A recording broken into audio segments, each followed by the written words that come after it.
ಏನು ತಿನ್ನು ಮೇಲೆ ಕ್ಲಿನಿಕ್ಕು, ಮೇಲೆ ನಾಟಕದ ಪ್ರಾಕ್ಟೀಸು, ಎಲ್ಲ ಓಡಾಟ ಇಲ್ಲ, ಎಲ್ಲ ಇಲ್ಲೇ.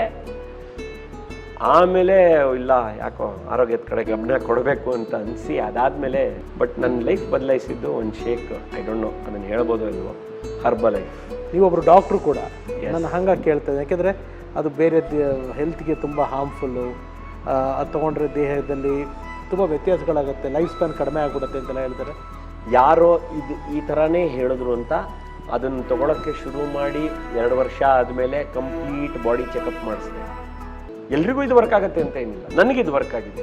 ಹರ್ಬಲ್ ಲೈಫ್ ನನಗೆ ವರ್ಕ್ ಆಗಿದೆ. ಅಂದರೆ ನೀವು ಊಟ ಮಾಡಲ್ವಾ, ಬರೀ ಅದೇ ತೊಗೊಳ್ಳೋದ? ಇಲ್ಲ, ಊಟ ಮಾಡ್ತೀನಿ ಸಾರ್, ಮಧ್ಯಾಹ್ನ ಸರಿಯಾಗಿ ಬರೆಸ್ತೀನಿ. ಊಟ ಮಾಡ್ತೀನಿ. ನನಗೆ ಸ್ವೀಟ್ ಸಿಕ್ಕಾಪಟ್ಟೆ ಇಷ್ಟ. ಬಟ್ ನನಗೆ ಲೈಫ್ ಸ್ಟೈಲ್ ಚೇಂಜ್ ತಂತು ಸರ್ ಅದು. ಎಷ್ಟೋ ಜನ ಬಿಡಲ್ಲ, ಇಲ್ಲ ಅದರಲ್ಲಿ ಪ್ರಾಬ್ಲಮ್ ಇದೆ ಅಂತ ಅವ್ರಿಗೆ ಹೇಳೋದು ನಾನು ಇಷ್ಟೇ.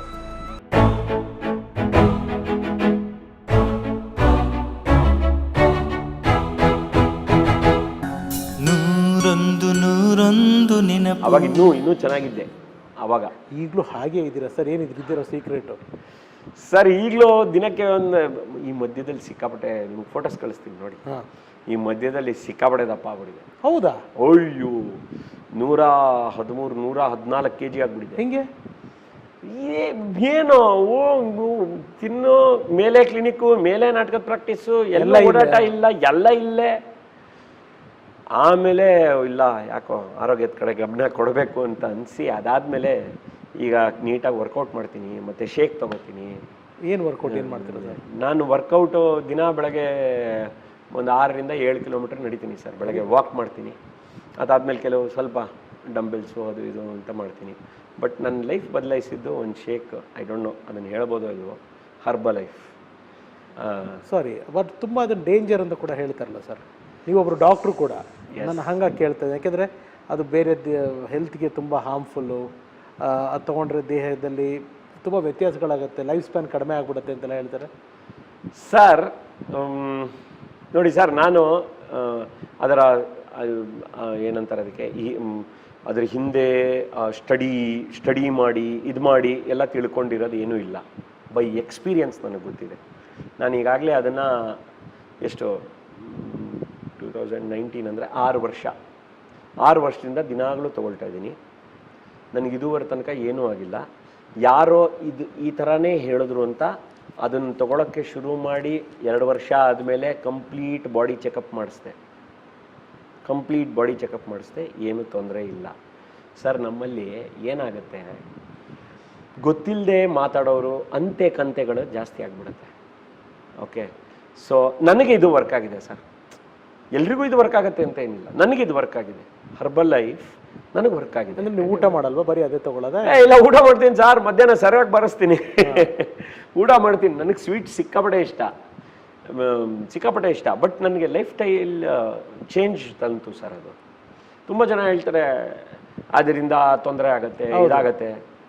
ನನಗಂತೂ ಇದುವರೆ ತನಕ 8 ವರ್ಷದಿಂದ ತೊಗೊಂಡಿದ್ದೀನಿ, ಯಾರಿಗೂ ಏನಾಗಿಲ್ಲ. ಟಚ್ ವುಡ್ಡು, ಯಾರಿಗೂ ಆಗೋದು ಬೇಡ.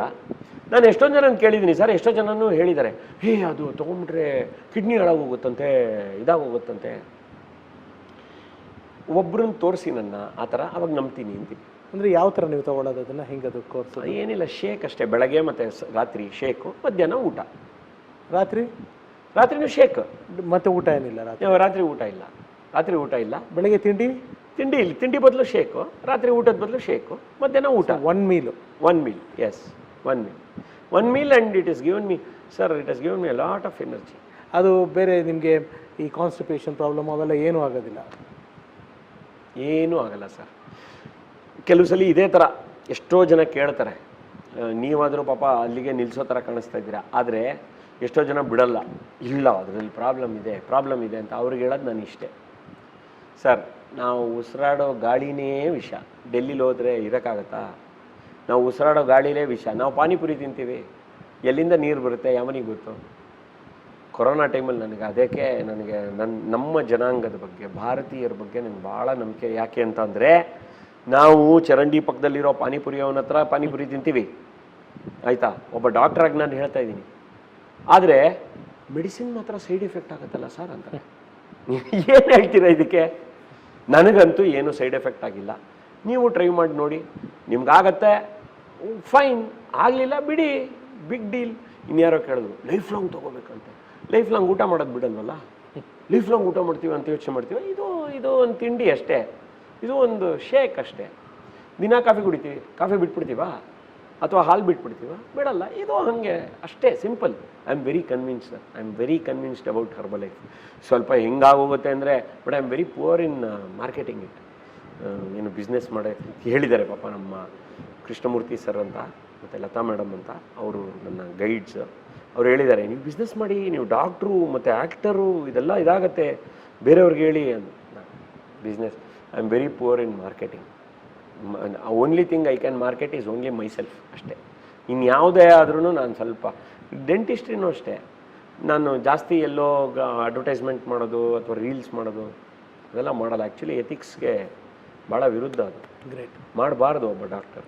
ಆ್ಯಂಡ್ ನನಗೆ ಬೇರೆ ಈ ಥರದ ಇನ್ಕಮ್ ಇರೋದ್ರಿಂದ ನಾನು ಒಂದು ಸ್ವಲ್ಪ ನನ್ನ ಪೇಷಂಟ್ಸ್ಗೆ ಒಂದು ಸ್ವಲ್ಪ ಕಮ್ಮಿ ದರದಲ್ಲಿ ಕೆಲಸ ಮಾಡ್ಬೋದು ನಾನು. ಓಕೆ, ನಿಮ್ಮ ಪೇಷಂಟ್ಸ್ ನಿಮ್ಮನ್ನು ರೀಚ್ ಮಾಡಬೇಕಂದ್ರೆ ಯಾರು ಹಿಂಗೆ ಮಾಡಬೇಕು ಇವಾಗ? I am just a phone call away sir. So ನಿಮ್ಮ ನಂಬರ್ ನಾನು ಹಾಕ್ಬೋದಾ? ಖಂಡಿತ ಡಿಸ್ಕ್ರಿಪ್ಷನಲ್ಲಿ ಹಾಕ್ಬೋದು. Yes yes yes yes. And my life is an open book sir. ನನ್ನ ಫೋನ್ ಇವಾಗಲೂ ತೆಗೆದು ತೋರಿಸ್ತೀನಿ. It does not have a screen lock. ಸುಮ್ಮನೆ ಹಿಂಗಂದ್ರೆ ಓಪನ್. ನಮ್ಮದು ಇಲ್ಲ ಸರ್, ಅದೇನೋ ಗೂಗಲ್ ಪೇ ಇದಕ್ಕೋಸ್ಕರ ಎಲ್ಲ ಅದು ಲಾಕ್ ಕೇಳ್ತಿದ್ದೆ ಇವಾಗ ಅಷ್ಟೇ. ಅಷ್ಟೇ ಬಿಟ್ಟರೆ ಹಿಂಗಂದ್ರೆ ಓಪನ್ ಆಗುತ್ತೆ. ನನ್ನ ವಾಟ್ಸಪ್ ನೀವು ಚೆಕ್ ಮಾಡ್ಬೋದು, ನನ್ನ ಫೇಸ್ಬುಕ್ ಚೆಕ್ ಮಾಡ್ಬೋದು, Instagram check. My life is an open. ಇಲ್ಲ, ನಮ್ಮದು ಟು ಬಿ ವೆರಿ ಹಾನೆಸ್ಟ್, ಕೆಲವು ಇಂಗ್ಲೀಷ್ ಪದಗಳಲ್ಲಿ ನಾವು ಸ್ವಲ್ಪ ವೀಕು. ಕನ್ನಡದಲ್ಲಿ ಇರೋಷ್ಟು ಕಾನ್ಫಿಡೆನ್ಸ್ ಇಂಗ್ಲೀಷ್ನಲ್ಲಿ ಇಲ್ಲ. ಗ್ರಾಮರ್ ಮಿಸ್ಟೇಕ್ಗಳು ಮಾಡ್ಬಿಡ್ತೀನಿ. ನನ್ನ ವಾಟ್ಸಪ್ಪು ಏನೇ ಮೆಸೇಜ್ ಬರಲಿ, ಮೇಲ್ ಬರಲಿ, ನನ್ನ ಹೆಂಡತಿ ನನ್ನ ಮಗಳೇ ಮಾಡೋದು. ನಮ್ದು ಅಷ್ಟೇ accessible. So this is the fact. Anyways, ಸಡನ್ನಾಗಿ ಯಾಕೆ ನೀವು ನಮ್ಮ ಕಿರುತೆರೆಯಿಂದ ಕೂಡ ಕಡಿಮೆ ಆಗ್ಬಿಟ್ರಿ? ದೂರ ಆದ್ರಿಂದ ನಾವೆಲ್ಲ ಕಡಿಮೆ ಮಾಡಿಕೊಂಡ್ರಿ ಸರ್. ಕಿರುತೆರೆ ನಾವು ಅದಾದಮೇಲೆ ಸುಮಾರು ಸೀರಿಯಲ್ಗಳು ಮಾಡಿದೆ. ಮತ್ತು ಹೇಳಿದ್ನಲ್ಲ, ಬರವಣಿಗೆ ಮಾಡಿದೆ, ಡೈರೆಕ್ಷನ್ ಮಾಡಿದೆ. ತರರಂಪಂ ಬಗ್ಗೆ ಹೇಳಲೇಬೇಕು. ಜಯಂತ್ ನಿರ್ದೇಶನದ ತರರಂಪಂ ನನ್ನ ಕೊನೆಯ ಸೀರಿಯಲ್. ಕೊನೆಯದು ಅನ್ಬಿಡಿ sir, latest serial. Latest, yes. Okay, ಅಲ್ಲ ಇತ್ತೀಚಿನ ಬೇಡ, ಇತ್ತೀಚಿಂದು. ಓಕೆ ಓಕೆ, ನೀವು ಇತ್ತೀಚೆಗೆ ಕಾಣಿಸ್ಕೊಂಡಿದ್ದು. ಇತ್ತೀಚೆಗೆ ಕಾಣಿಸ್ಕೊಂಡಿದ್ದು ಅದರಲ್ಲಿ ಕೊನೆಯದಾಗಿ ಅಲ್ಲ, ಲೇಟೆಸ್ಟ್ ಸೀರಿಯಲ್. ಓಕೆ, ಲೇಟಾಗಿ ಬಂದರೂ ಲೇಟೆಸ್ಟ್ ಆಗಿ ಬಂದಿದ್ದು ಅಂತ. ಸೊ ಅದರಲ್ಲಿ ಹೆಂಗೆ ಅಂದರೆ, it was a comedy serial. And ಆ comedy serial every day episodes, ದಿನಕ್ಕೊಂದು ಎಪಿಸೋಡು, ಆ ಥರದ್ದೆಲ್ಲನೂ ಮಾಡಿ ಕಲರ್ಸಲ್ಲಿ ಬಂತು. ತುಂಬ ಚೆನ್ನಾಗಿ ಇದಾಯಿತು. ಅದಾದಮೇಲೆ ಒಂದು ಸ್ವಲ್ಪ ಸಿನಿಮಾ ಮಾಡಬೇಕು ಅನ್ನೋದು ಬಂತು ನಮ್ಮ ಟೀಮ್ಗೆ. ನಾನು, ಜಯಂತ, ಗಿರಿ ಮತ್ತು ನಮ್ಮ ಗಿರೀಶ್ ಶಿವಣ್ಣ. ಹಾಂ, ಗಿರೀಶ್ ಶಿವಣ್ಣ, ಹೌದು. ಅಯ್ಯೋ, ಸಿಕ್ಕಾಪಟ್ಟೆ ನನಗೂ ತುಂಬ ಒಳ್ಳೆ ಗೆಳೆಯ ಆತ. ಸೊ ನಾವೆಲ್ಲ ಒಂದಷ್ಟು ಸಿನಿಮಾಗಳು ಮಾಡಬೇಕು ಅಂತ ಅವಾಗ ತುಂಬ ಓಡಾಡಿದ್ವಿ ಆ ಟೈಮ್ನಲ್ಲಿ. ಸೊ ಆವಾಗ ಒಂದು ಸ್ವಲ್ಪ ಅಭದ್ರತೆ ಕಾಡೋಕ್ಕೆ ಶುರು ಆಯಿತು. ಸೊ ಈ ಕಡೆ ಕ್ಲಿನಿಕ್ಕೂ ಇಲ್ಲ, ಮದುವೆ ಬೇರೆ ಆಗಿದೆ, ಇನ್ನೇನು ಮಗ ಹುಟ್ಟೋ ಟೈಮು, ಈ ಥರ ಇದ್ದಾಗ ಇದೆಲ್ಲ ಆಗತ್ತೆ ಅಂತ. ಬಟ್ ಯಾವತ್ತೂ ಸಾಂಸ್ಕೃತಿಕ ಟಿ ವಿಯಿಂದ ಸ್ವಲ್ಪ ದೂರ ಆಗಿದ್ದರು, ಸಾಂಸ್ಕೃತಿಕವಾಗಿ ಯಾವತ್ತೂ ನಾನು ಕಳ್ಕೊಂಡಿಲ್ಲ. ಯಾಕೆ ಅಂತ ಅಂದರೆ, ಆವಾಗ ನನಗೆ ಶಾಲೆಗಳಿಂದ ಕೇಳೋಕ್ಕೆ ಶುರು ಆಯಿತು, ಮತ್ತು ಬಿಂಬದ ಕೆಲಸಗಳು ಜಾಸ್ತಿ ಆಯಿತು. APS ಆಚಾರ್ಯ ಪಾಠಶಾಲಾ ಇರ್ಬೋದು, ಅಥವಾ ಚಿತ್ರಕೂಟ ಶಾಲೆ ಇರ್ಬೋದು, ಈ ಥರದ ಶಾಲೆಗಳು ನೀವು ಯಾಕೆ ನಮ್ಮ ಮಕ್ಕಳಿಗೆ ಬಂದು ನಾಟಕ ಹೇಳ್ಕೊಡ್ಬಾರ್ದು ಅಂತ. ಆಮೇಲೆ ಆವಾಗ ನಾನು ಯೋಚನೆ ಮಾಡ್ತಾಯಿದ್ದೆ, ನಾಟಕ ಅನ್ನೋದು ಒಂದು ಬರೀ ಮನೋರಂಜನೆ ಅಲ್ಲ. ವಿಜಯನಗರ ಬಿಂಬ ಹುಟ್ಟಿರೋದು ಮಕ್ಕಳ ಮನೋವಿಕಾಸಕ್ಕಾಗಿ, ಅಥವಾ ವ್ಯಕ್ತಿತ್ವ ವಿಕಸನ. ಸೊ ಥಿಯೇಟರ್, ನನ್ನ ಪ್ರಕಾರ ಥಿಯೇಟರ್ ಅನ್ನೋದು ಒಂದು ಸಾಫ್ಟ್ವೇರ್ ಇದ್ದಂಗೆ. ನಾವೆಲ್ಲ ಹಾರ್ಡ್ವೇರು, ಮಕ್ಕಳು ಒಂದು ಹಾರ್ಡ್ವೇರು. ನಾವು ಆ ಸಾಫ್ಟ್ವೇರ್ನ ಅದಕ್ಕೆ ಹಾಕ್ತೀವಷ್ಟೇ. ಹಾಕಿದ್ದೀವಿ. ಇವಾಗ ವರ್ಡ್, ಮೈಕ್ರೋಸಾಫ್ಟ್ ವರ್ಡ್ನ ಕಂಪ್ಯೂಟರ್ಗೆ ಹಾಕ್ತೀವಿ. ಅದರಲ್ಲಿ ನೀವು ಕವನ ಬರಿತೀರಾ, ನಾನು ಲೆಕ್ಕ ಬರಿತೀನಿ. ಅಥವಾ ಇನ್ನೊಬ್ಬ ಅವನ ಕತೆ ಬರೀತಾನೆ, ಇನ್ನೊಬ್ಬ ಸಿನಿಮಾ ಬರೀತಾನೆ, ಇನ್ನೊಬ್ಬ ಇನ್ನೇನೋ ಬರೀತಾನೆ. ಹಾಗೆ ಥಿಯೇಟರ್ ಅನ್ನೋದು ಒಂದು application, mother of all the arts. Yes, ಒಂದು ಅಪ್ಲಿಕೇಶನ್ ಅಂತ ಯೋಚನೆ ಮಾಡೋಕ್ಕೆ ಶುರು ಮಾಡಿದೆ. ಸೊ ಆವಾಗ ಇಲ್ಲ, ಇದು ಸಿಲೆಬಸ್ ಮಾಡಬೇಕು, ಈ ಥರದ್ದಕ್ಕೆ ತೊಡಗಿಸ್ಕೋಬೇಕು ಅಂತ. ಹಾಗಾಗಿ ನಾನು ಈ ಕಡೆ ಬಂದೆ. ಬಟ್ ವಿಜಯನಗರ ಬಿಂಬ ನಡೀತಾನೇ ಇತ್ತು. ಸೊ ಈಗ ನಾನು ರಂಗ ಶಿಕ್ಷಕನಾಗಿ ಮತ್ತು ದಂತ ವೈದ್ಯನಾಗಿ ಕೆಲಸ ನಿರ್ವಹಿಸ್ಕೊಂಡು ಹೋಗ್ತಾ ಇದ್ದೀನಿ. ಸೊ ಹಂಗಾಗಿ ಟಿವಿಯಿಂದ ಈಗಲೂ ಬರುತ್ತೆ ಕರೆಗಳು, ನಮ್ಮ ಪಾಪ ನೆನೆಸ್ಕೊಂಡು ಮಾಡ್ತಾರೆ ಬನ್ನಿ ಅಂತ. ಬಟ್ ಅದು ಏನಾಗೋಗಿದೆ ಅಂದರೆ ಸರ್, ಈ ರಂಗಭೂಮಿ ಹೆಂಗೆ ಅಂದರೆ ಪ್ರತಿ ಕ್ಷಣವೂ ಏನಾದ್ರು ಒಂದು ಮಾಡಬೇಕು ಅನ್ನೋ ತುಡಿತಾ ಇರುತ್ತಲ್ಲ ಕಂಟಿನ್ಯೂಸ್ ಆಗಿ. ಇವಾಗ ಬೆಳಗ್ಗೆ ಹೋಗ್ತೀನಿ, ಅಲ್ಲೊಂದು 2-3 ಕ್ಲಾಸ್ ತೊಗೊಳ್ತೀನಿ, ಆ ಮಕ್ಕಳ ಜೊತೆ ಒಡನಾಡ್ತೀನಿ, ಇದು ಮಾಡ್ತೀನಿ, ಅವ್ರಿಗೇನೋ ಹೇಳ್ಕೊಡ್ತೀನಿ, ಟೀಮ್ ವರ್ಕ್ ಅಂತೀನಿ ಅಥವಾ ಕಾನ್ಫಿಡೆನ್ಸ್ ಅಂತೀನಿ ಅಥವಾ ಇನ್ನೇನೋ ಆ ಥರದ ಬೇರೆ ಥರದ ಕ್ಲಾಸ್ಗಳನ್ನ ತೊಗೋತೀನಿ. ಅದಾದಮೇಲೆ ವಾಪಸ್ ಬರ್ತೀನಿ, ಆಮೇಲೆ ಒಂದು ಪೋಸ್ಟರ್ ಡಿಸೈನ್ ಮಾಡ್ತೀನಿ, ಅದಾದಮೇಲೆ ನಾಟಕ ಬರೀತೀನಿ, ಆಮೇಲೆ ರಿಹರ್ಸಲ್ ಮಾಡ್ತೀನಿ, ಅದಾದಮೇಲೆ ರಾತ್ರಿ ಮಲಗಕ್ಕೆ ಮುಂಚೆ ಒಂದು ಸ್ವಲ್ಪ ಯಾವುದೋ ಒಂದು ರೀಲ್ ಮಾಡ್ತೀನಿ, ಇದೆಲ್ಲ ಮಾಡ್ತೀನಿ. ಒಂದು ಟಿ ವಿ ಅಂತ ಹೋದರೆ ಇದಿಷ್ಟು ಕೆಲಸಗಳು ಸ್ಟಾಪ್ ಆಗೋದು. ಟೈಮು ಕೆಲಸ.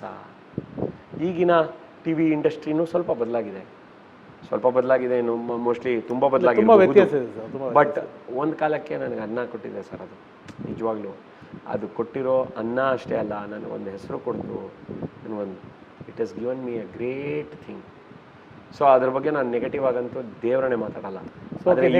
ನೋಡ್ಬೋದಾ ನಾವು ನಿಮ್ಮನ್ನ?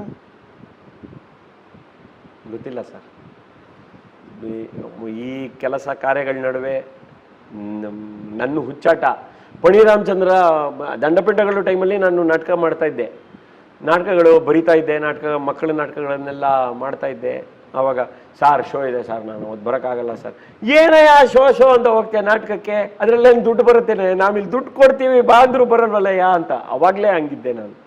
ಸೊ ಆ ಥರದ್ದು ಕೆಲವೆಲ್ಲ ಇರೋದ್ರಿಂದ ನಾನು ಯಾವತ್ತೂ ಇಲ್ಲ, ನೆವರ್ ಎಗೈನ್ ಅಂತ ಯಾವುದಕ್ಕೆ ಕಾರಣಕ್ಕೂ ಹೇಳಲ್ಲ. ಯಾಕೆಂದರೆ ಗೊತ್ತಿಲ್ಲ ಸರ್. ಸೊ ನಾನೊಬ್ಬ ಡೆಂಟಿಸ್ಟಾಗಿ, ಒಬ್ಬ ನಾಟಕದ ಮನೇಲಿ ಹುಟ್ಟಿದವನು, ಆಮೇಲೆ ಡೆಂಟಿಸ್ಟ್ ಆಗಿ ಮತ್ತು ರಂಗಶಿಕ್ಷಕನಾದೆ. ನನ್ನ ಲೈಫ್ ಹೆಂಗೆ ಕರ್ಕೊಂಡು ಹೋಗ್ಬಿಡ್ತು.